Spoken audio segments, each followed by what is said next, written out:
Hello everyone, welcome to Inclusive Bharat and welcome to the daily editorial analysis of the Hindu newspaper. In this video, we'll be discussing the important editorials from the Hindu newspaper for 2nd September 2024. So these are the three articles that are taken up for discussion. So the first article, India's Neighborhood Watch, Past and Present. This article discusses about what are the various problems that are happening throughout the India's neighboring countries, what we have to watch, what is the past, what happened, and what is the present and the way forward. So this article is written by Tirumurthy. He is a former diplomat. And the second article we are going to discuss, this is about the crisis in Sudan. So what is currently happening in Sudan and why most of the international communities or international countries are not involving much in the Sudan crisis. They are only focusing on Israel-Palestine issues. And the third article, this discusses about the reforms of judicial appointment in India. There is always a problem between NJAC, the National Judicial Appointment Committee, versus the Collegium.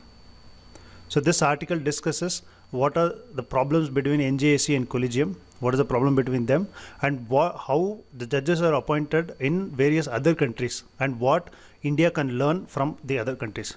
So let us understand these three articles one by one in detail. So the first article, India's Neighborhood Watch, Past and Present. If you see, this is the India map.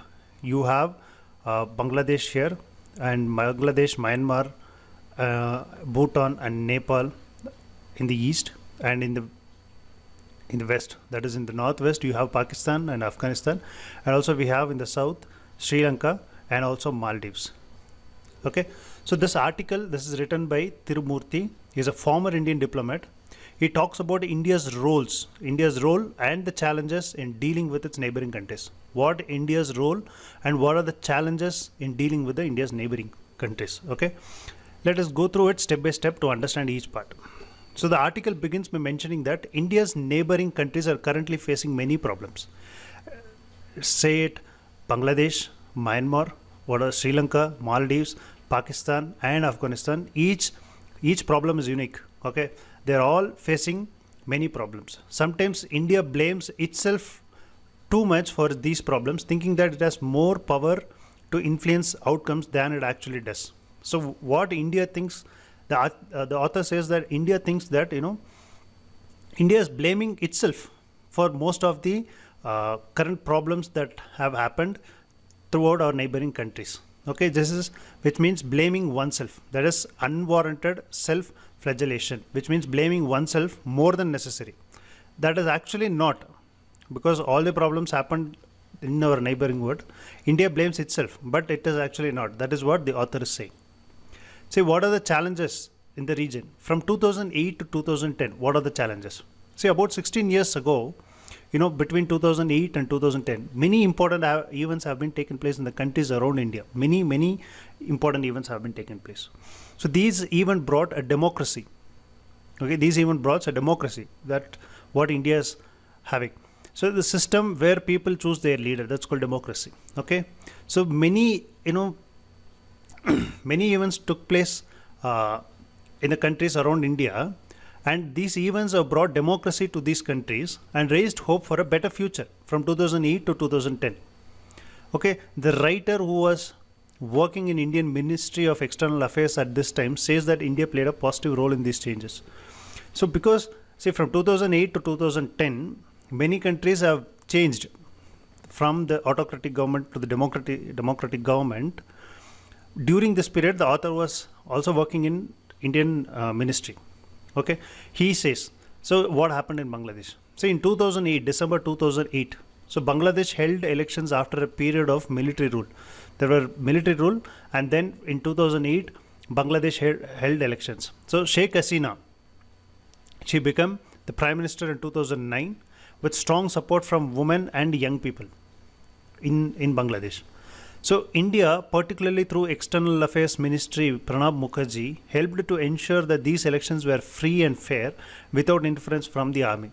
So without the interference from the army, the election has to be held free and fair. So India through its External Affairs Minister Pranab Mukherjee, helped to ensure that these elections were held free and fair. Over the next 15 years, from 2008 onwards, India and Bangladesh developed a good relationship, especially with Sheikh Hasina government supporting India's key interest. So this was happening from 2008. And if you take Sri Lanka, in May 2009, the Sri Lanka government defeated the LTTE. This is a militant group that has been fighting for separate Tamil states for 33 years. So India's continuous involvement with Sri Lanka helped in this victory. But this role hasn't been fully acknowledged, but India is involved with this victory. So after the LTTE was defeated, India hoped for a better relationship with United Sri Lanka. And in Maldives, see, there are different neighboring countries. We'll be dealing with each neighboring countries. What happened from 2008 to 2010. Then we will discuss what is the current status. Current status from 2024. What is the current status? That is also we will be discussing. So in Maldives, if you see, in October 2008, Maldives held its first multi-party democratic elections after 30 years of rule by President Maumoon Abdul Gayoom. And then in 2008, Mohammad Nasheed, he became the president. So India helped to stabilize this new democracy. Despite some ups and downs, Maldives have held 3 different presidential elections in the past 16 years, showing political maturity also so that is what happening in Maldives. So we discussed about Bangladesh, we discussed about Sri Lanka and what happened in Maldives from 2008 to 2010. Also in Myanmar, if you see, in 2010, Myanmar held elections after 20 years of military rule. After 20 years of military rule, Myanmar also held elections. So this military-backed party, that is USDP, that is Union Solidarity and Development Party, they won. And Aung San Suu Kyi, she is a Nobel laureate for peace, pro-democratic leader, was released from imprisonment. This was happened after 20 years of military rules in 2010. And then her party, that is Aung San Suu Kyi, her party, the National League for Democracy, won the landslide victory in 2015 and also in 2020, suggesting that democracy was gaining strength. This was happening in Myanmar. And if you see in Pakistan in 2008, Pakistan also elected a civilian government which led to the exile of military rule, that is President Pervez Musharraf. So this was happening in Pakistan. So what is the India supports and development assistance? So during this period from 2008 to 2010, so India increased its supports to these neighboring countries significantly by providing financial aids and development assistance. India's efforts include rebuilding the northern Sri Lanka, providing a large loan for Bangladesh, and improving connectivity in Myanmar, and supporting democracy in Maldives. These are all the efforts taken by India. So these actions shows that India is willing to support its neighbor more than China. But what China is doing, they are often using money to gain influence. We call that as checkbook diplomacy. What China is doing, that is checkbook diplomacy. That is use money to gain influences. But India is always willing to support its neighbors. All these actions supports that claim. So what is the current situation, 2024, if you see? Moving to the present time, the situation in India's neighborhood looks very different. Same, now if you take Bangladesh, in 2024, recently Bangladesh faced a political crisis. That is, with Sheikh Hasina's government collapsing due to the economic problem and lack of democracy and violent protest. India was not prepared for this sudden change and did not engage with the other opposition parties in Bangladesh. Yes, India have not engaged much with other opposition parties in Bangladesh. And if you take Sri Lanka, in 2022, Sri Lanka experienced mass protest, yes, and also it forced the president, Gotabaya Rajapaksa, to flee from the country. This was happened in 2022. This was due to the public anger over the economic situation. So India's role in helping Sri Lanka recover was significant, providing a financial package to stabilize the economy. So India have given financial packages after 2022. that mass protests has happened. In order to have stabilize their economy, India have given financial packages to Sri Lanka. India maintained a good relationship with all political parties in Sri Lanka, allowing it to be prepared for future political changes also. So with regards to Sri Lanka, we had good relationship with all the political parties. But in Bangladesh, if you see, we have always been a good, we have engaged good relationship with only Sheikh Hasina's government. Rather, we have neglected opposition parties in Bangladesh. So that is a current problem in Bangladesh. And if you see Maldives, in 2024 election, the Maldives resulted in suppressed victory of Mohammad Muzi. India was not ready for this outcome because India hadn't engaged much with him earlier. So India is now trying to improve relationship with Maldivian government. So recently, Mohammad Muzi have won the elections, and we have not much engaged with this leader. So now India is trying to improve. And if you take Myanmar, in February 2021, military again took over. So despite the NLD, that is, what is NLD? It is the National League for Democracy, led by Aung San Suu Kyi. Okay, so despite this NLD winning in 2020 elections, again military rule, where military took control in Myanmar. So this situation has led to increased conflict and affecting India's northeastern region. That is, we have the Act East policy. So this is, this is a problem to our Act East policy. India is facing tough decisions on whether to support the military government to prevent rebel group from using Myanmar as a base, or to support democratic forces seeking changes. So India is having a tough decision whether to support this military government to prevent rebel group from using Myanmar as a base, or to support democratic forces seeking changes. So India's have a tough decision whether to support this military or this NLD. If you take Afghanistan, August 2021, Taliban government, Taliban took over Afghanistan after 20 years. This happened in 2021. And many developments, India have assisted Afghanistan in many developments, and due to this Taliban taking over Afghanistan, this has reversed many developments.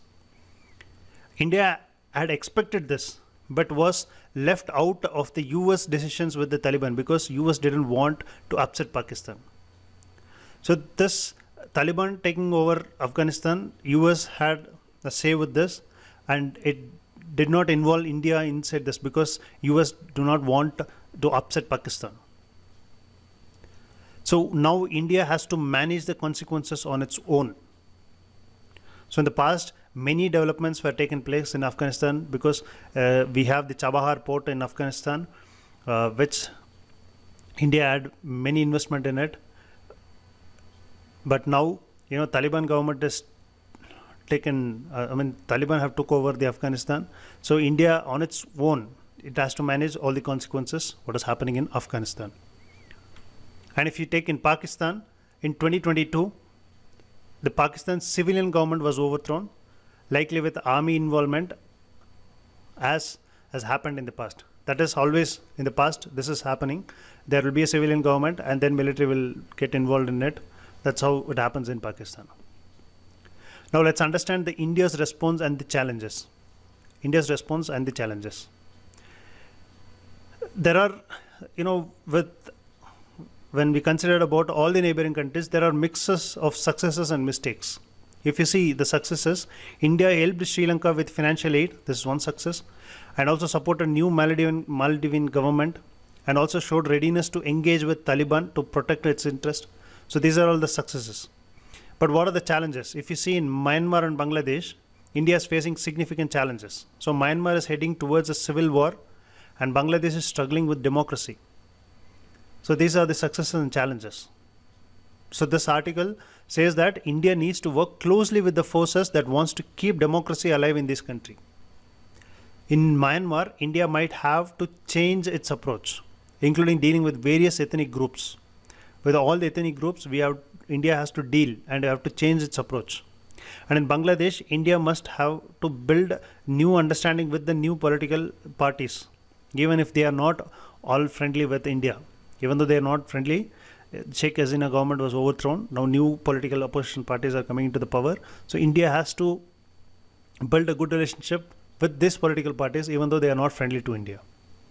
So as a conclusion, if you see, the article concludes that India need to maintain a strong and a continuous engagement with neighbors to support democracy and stability in the region. We have to support the democracy throughout all the neighboring countries. The author also highlights that even when India makes mistakes, it has sometimes been able to manage the situation well. So the author says, even though there are some mistakes made by India, but India are able to manage it. However, the need for more consistent and thoughtful approach is clear as India navigates the complex dynamics in the neighborhood. There are many complex dynamics in the neighborhood. So India should be more consistent and should have a thoughtful approach towards the neighboring countries. So that is all about this article. So let's move on to the next article. A crisis in WANA that no one talks about. So WANA is West Asia, North Africa. WANA, that is West Asia, North Africa.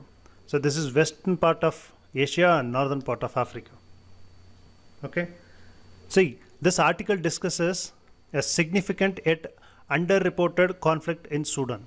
If you see, this is the map of Africa. You can see Sudan, which has Egypt, Libya, Chad, Central African Republic, South Sudan, Ethiopia, and Eritrea. These are all the neighboring countries of Sudan, whereas Khartoum, it is the capital of Sudan. Okay. This article discusses that there is a big conflict which is happening in Sudan, but it is underreported, which is currently considered as the worst humanitarian crisis in the world.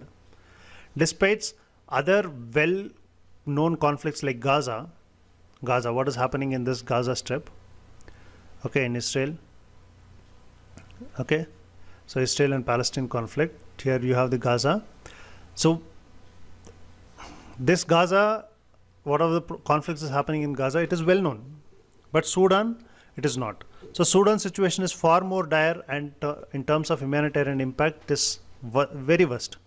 Okay, so this article, the author discusses about this. So let's understand the conflict overview. See, in 2023, Sudan was torn apart by a brutal conflict between two military factions. There are two military factions. One is the SAF and another is the RSF. That is Sudan Armed Force, and then we have the Rapid Support Force. The Sudan Armed Force, which is led by General Abdel Fattah al-Burhan, okay, is EAF al-Burhan, okay, and Rapid Support Force, this is led by General Mohammed Hamdan Daglo. He is also known as Hemedti. Okay, Hemedti. This was led by Rapid Support Force held by Hemedti, and the Sudan Armed Force, which is led by General al-Burhan. Okay, this conflict has led to horrific consequences, with up to 150,000 people have been killed and nearly 10 million people have displaced. It's not very, it is a very huge number. You see, 150,000 people have been killed and nearly 10 million people have been displaced. So of these 10 million people have been displaced, 2.5 million have been forced to flee the other countries. They are free to go other countries. So Sudan, once again, not once again, so Sudan, it was an agrarian economy known for exporting food in the past. Now it is in the verge of famine and diseases like cholera. So this is current situation in Sudan. See, what is the history of conflict in Sudan? If you want to understand the history, see, Sudan have long history of conflict and poor governance. Since it got independence in 1956, Sudan have experienced 15 military coups and also 2 civilian wars. And this 15 military coups and 2 civilian wars have resulted in 1.5 million deaths, and eventually the secession of the South Sudan in 2011. So after this 15 military coups and 2 civilian wars and many million people have, 1.5 million deaths occurred. The South Sudan, you see, Sudan is in the north and South Sudan is in the south. South Sudan and North Sudan got separated. That is, Sudan and the South Sudan got separated. This happened in the year 2011. Additionally, the western region, that is Darfur, if you see, this is Darfur region. Okay, Darfur region here. Darfur region have suffered from ongoing violences by the Janjaweed militia, which later evolved into the RSF. Okay, this RSF right now, there is a conflict between this RSF and SAF. This RSF is led by MIT. Okay, so this western region was suffered from ongoing violences by Janjaweed militia. Once it was Janjaweed militia, now it became RSF, killing over 2 lakh people and displaced 2 million people. Now let's understand what are the root causes for the current crisis. So the root of the current crisis traces back to 30 years of rule of dictator Omar Hassan al-Bashir. There was one dictator, he was ruling for 30 years. And in 2019, April 2019, he was removed. He was removed in a military coup, and there were attempts to establish a joint military and a civilian government. A joint military civilian government. There was always an attempt. But however, this arrangement was unstable and collapsed in the October 2021. So 2019, they tried to remove the dictator Hassan al-Bashir and then to bring in a joint military civilian government, but it was not much stable, so it was collapsed in October 2021 when the military took control again, installing General al-Burhan as the head of the state. So in 2021, General al-Burhan, who is al-Burhan? So he is the Sudan Armed Force, SAF. Okay, SAF leader. He was, he took control. Okay, General al-Burhan. Despite renewed efforts to establish the power-sharing government, a disagreement over integrating the RSF into the Sudanese army led to further chaos. So there were, there was an establishment between RSF and SAF to have a power-sharing agreement, but there were disagreement because RSF, they said we are not getting integrated into the Sudanese army, and this led to further chaos. This culminated in an armed conflict on April 15, 2023. So between SAF and RSF, driven by personal ambitions of the two generals rather than ideological and ethnical difference. So this, this become a personal ambition between these two generals. Okay, between RSF general and the SAF. So this was personal ambition rather than ideological and ethical differences. Okay. So what is the current situation in Sudan? See, the Sudan has been engulfed in civil war for past 16 months, affecting much of the country, which is nearly 2/3 the size of India. So despite the military strength and air force, the SAF, the SAF has not been able to gain full control and had to evacuate the capital Khartoum. So this group, SAF, they have to evacuate Khartoum, the capital, even though they had good military strength and air force. Okay. Meanwhile, RSF, they're drawing on its history of ethnic cleansing, had found successes in some areas, but also faced stiff resistance from various ethnic groups aligned with SAF. So RSF, they also found success in some areas, but also few areas they are facing resistance because various ethnic groups are aligned with SAF. What are the foreign involvements? If you see, the Sudan's strategic location and rich natural resources have attracted foreign interest, with various countries backing different fractions for their own gain. So because the Sudan, which has a strategic location, and also there are many natural resources available in the country, different countries have supported different groups. Few countries support SAF and few countries support the RSF. For example, if you see Egypt, Iran, despite being the regional rivals, Egypt and Iran, they both are rivals, but despite being rivals, they are supporting SAF. So RSF, if you see, RSF have received support from Russian Wagner groups and the UAE, which has provided weapons and facilitated gold smugglings. Other countries and mercenaries from around the world, including the South Sudan, Libya, Russia, Ukraine, have become involved, mostly backing the RSF. So these countries are backing RSF, and Ethiopia and Eritrea, they are watching the situations very closely. So these are the foreign involvements. See, there has been several attempts by the international actors like South Sudan, US, and the Intergovernmental Authority on Development and the African Union to broker a ceasefire.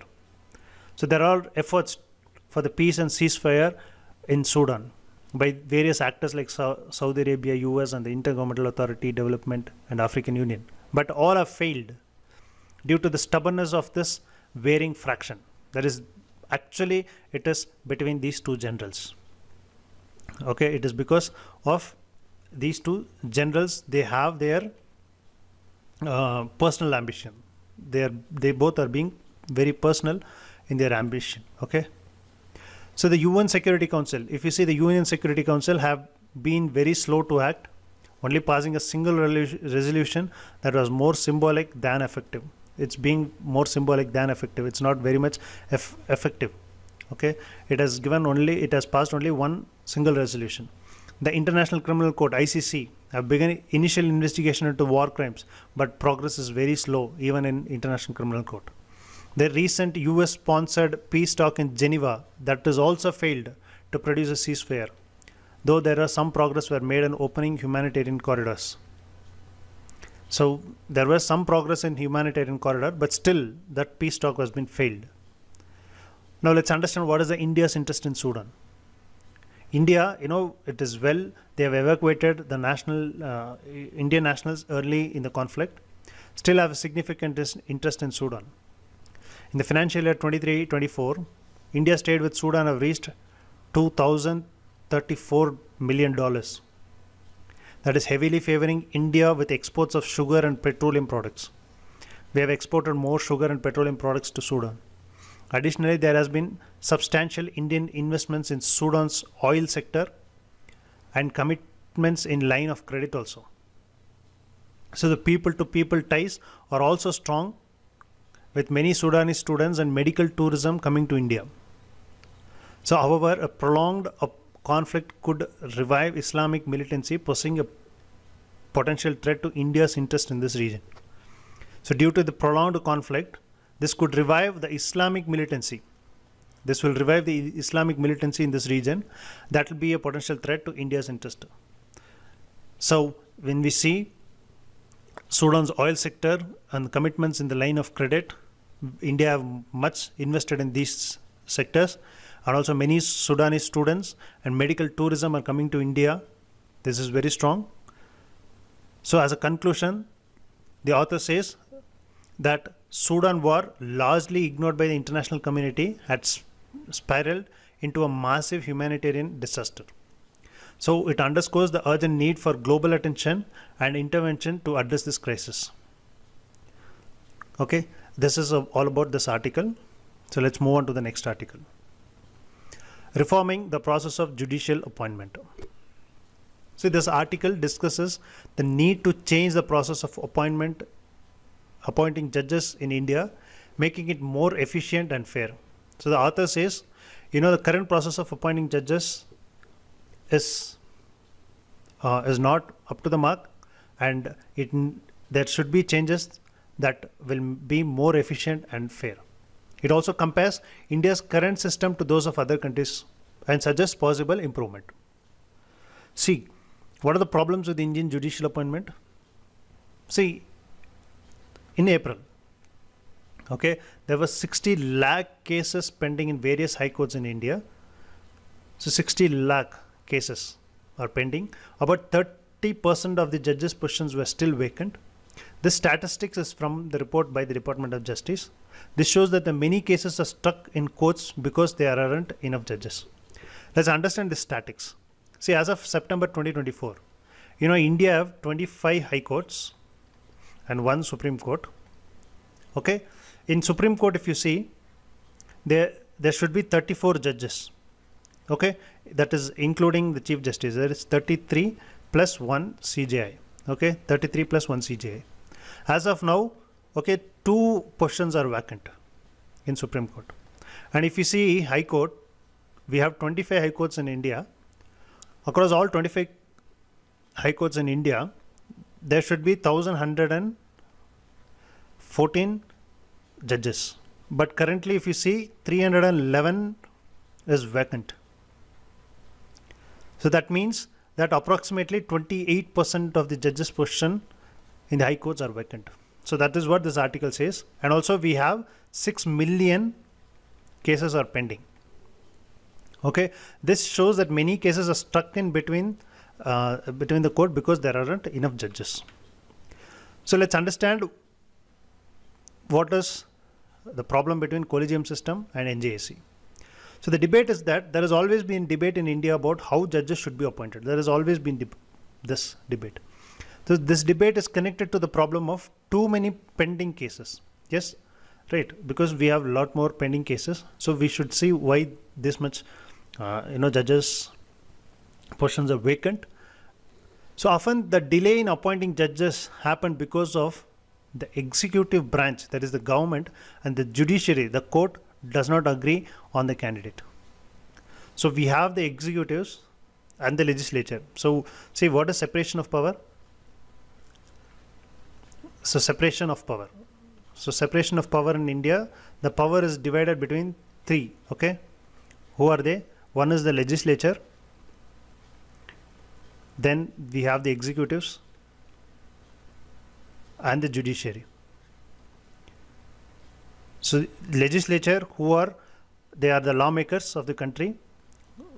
The legislatures or the lawmakers, they are the members of the Rajya Sabha, the members of the Lok Sabha, and members of the state legislative assembly and the state legislative council. So these are all comes under legislature. Whereas executives, we have the prime minister and we have many councils of ministers and various other branches of the government. They are executives who implement these laws. Okay, and we have the judiciary who we have the independent and integrated judiciary. That is, we have the Supreme Court and the High Court and various high courts. Okay, so this is the separation of power. And you see, often there is a delay in appointing judges happen because of the executives branch of the government and the judiciary. They do not agree upon the candidates. Let's understand what is NJAC and collegium first. See, in 2014, Indian government, they have introduced what is called as NJAC, National Judicial Appointment Commission. Okay, National Judicial Appointment Commission. This NJAC Act and the 99th constitutional amendments aimed to allow politicians and the civil society, that is ordinary citizens, to have a say in appointing judges to the high courts. Okay, but that means the NJAC of 99th constitutional amendment, they allowed few politicians, few civil society to have a say in the appointing judges to the highest courts. But however, the Supreme Court of India, they have declared this NJAC as unconstitutional, saying that it would affect the independence of the judiciary, because India have independent and integrated judiciary. So that is NJAC. What is collegium system? See, the current system, which is called collegium system, this allows the senior judges to recommend who should be appointed as a judges. Okay, the senior judges will recommend who should be appointed as the judges. The Supreme Court argued that this system protects the judiciary's, this will protect the judiciary's independence because it keeps the government from having too much control over judicial appointments. So, however, this argument has been criticized because in many countries judges are not appointed solely by the judiciary itself. So this collegium system is being criticized in India because if you see in many other countries, judiciary itself, they are not appointing the other judges. Okay, so that is actually the problem in India. What are the criticism of this collegium system? You see, many people, they criticize the collegium system for being secretive and lacking accountability. There has also been concern about nepotism, where judges are being favored their relatives or friends. So people, they criticize the collegium system because it is being very secretive and there is lack of accountability. And also concerns about nepotism, Nepotism means, favoring their relatives or friends to be appointed as judges. So the Parliament through the NJAC could solve this issue by including the Chief Justice of India, the Law Minister, 2 eminent persons, important public figures, and 2 senior judges in the process. So this will be this will solve the issue. So judiciary concern with NJAC. See, the judiciary argue that the NJAC could give the government too much power for the selection of the judges, which could harm the judiciary independence. They also fear that it could lead to bias and lack of impartiality in appointing judges. Some legal experts, including the former, but they are feared of the bias. Who? That is the judiciary. They are feared about the bias and lack of impartiality in appointing the judges. But actually, some legal experts, including the former judges, they believe that NJAC would be a better system. They argue that if we want a faster appointment of judges, the NJAC should be reconsidered. So whatever brought in by NJAC, we have to reconsider this. If there are few problems which is problem for the independence of the judiciary, then we have to overcome with that problems and find out the way solution so that this NJAC can be implemented. Any new plans should involve consultation with all relevant parties, that is the judiciary, legislature, civil society, bar association. Okay, so if you want to bring any changes to NJAC, then we have to involve all these parties, that is judiciary, legislature, civil society, bar associations, etc.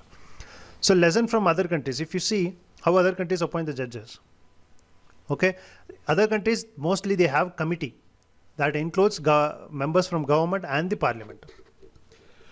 For example, if you see United Kingdom, so United Kingdom's Constitutional Reform Act of 2005, which has set up 2 commissions for choosing judges. One is for the Court of England and Wales, another for the Supreme Court. So this Judicial Appointment Commission of this UK, they have 15-member body that oversees the selection of the judges. It includes a chairman who is a lay member, that is someone who is not a lawyer or a judge. Okay, he is a lay member, he should be the chairman, and several judges, professional members, that lawyer with different qualification, and a lay member, that is and one non-legally qualified judicial member. So all these will become the part of 15-member body. They will appoint the judges. If you take South Africa Judicial Service Commission that advises the president. Okay, they have the Judicial Service Commission. They advises the president on appointing the judges. The JSC JSC, the Judicial Service Commission, this will include Chief Justice, the President of Supreme Court of Appeal, the Judge President, a Ministry of Justice, legal professionals, a law professional, the Member of the Parliament, and other delegates. So here, even in South Africa, if you take United Kingdom, both from the government side and the judicial side, they involve in, selecting the judges. Even in France, if you see, in France, president does not directly appoint the judges. Instead, High Council of Judiciary or the Ministry of Judiciary, often having inputs from High Council, chooses the judges. So this system sees as a progressive because they include members from different parts of the society, including judiciary, legal experts, politicians, and ordinary people. So India should learn from these methods, that is to include all the stakeholders to appoint for the appointment of the judges. So we have to rework with the NJAC.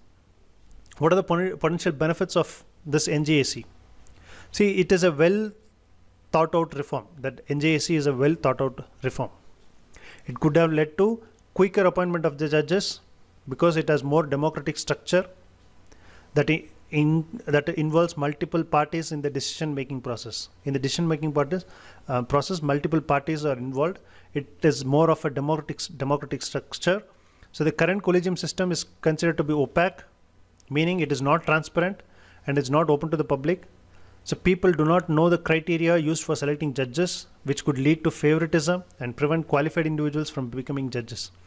So there's the problem with the collegium system. It is more opaque. There is no transparency, and it's not open to the public, and the criteria is not known for selecting the judges, and which can lead to favoritism. So all these things are the problem with collegium system. But NJAC, if you see, it is a well thought out reform. which can make appointment of the judges quicker, and this NJSC has a more democratic structure that will involve multiple parties for the decision making. So improving the NJSC, even though there are concerns about NJSC, it could be improved by considering the views of judiciary. Yes, there are problems. If there is a problem, from the view of judiciary, from the view of government, and from the view of civil society, whatever the problems is there, we have to come up and improve the NJSC. So the goal should be, there should be a balance, the balance between the independence of the judiciary and also the accountability. We should balance this accountability and the independence of the judiciary. An improved NJSC could make the process of appointing judges more efficient and encourage better communication between different parts of the government. So the way forward requires a balanced approach that takes into account the concerns of all involved parties. This ensures that the new system will enhance the efficiency without compromising the integrity of judicial appointment. So achieving this balance is crucial for maintaining the rule of law. So this is very much crucial to maintain the rule of law and also the public trust. So Indian judicial, if justice delayed is a common problem, it is important to think about the ways to prevent such delays. Usually there is a say that justice delayed is justice denied. So that's becoming a common problem. So as a conclusion, the author says that other countries have adopted the commission-based approach that involves various members and legal experts, politicians, and ordinary citizens. India should consider adopting similar approach. The overall article suggests that India should learn from other countries and consider reworking with judicial appointment process to make it faster, more transparent, and more accountable, and also maintaining the independence of the judiciary. So that is all about this article. So these are the 3 articles that were taken up for discussion today. And if you like an initiative, please do like this video, and also please share with your peer groups. Also please subscribe to this channel. Thank you.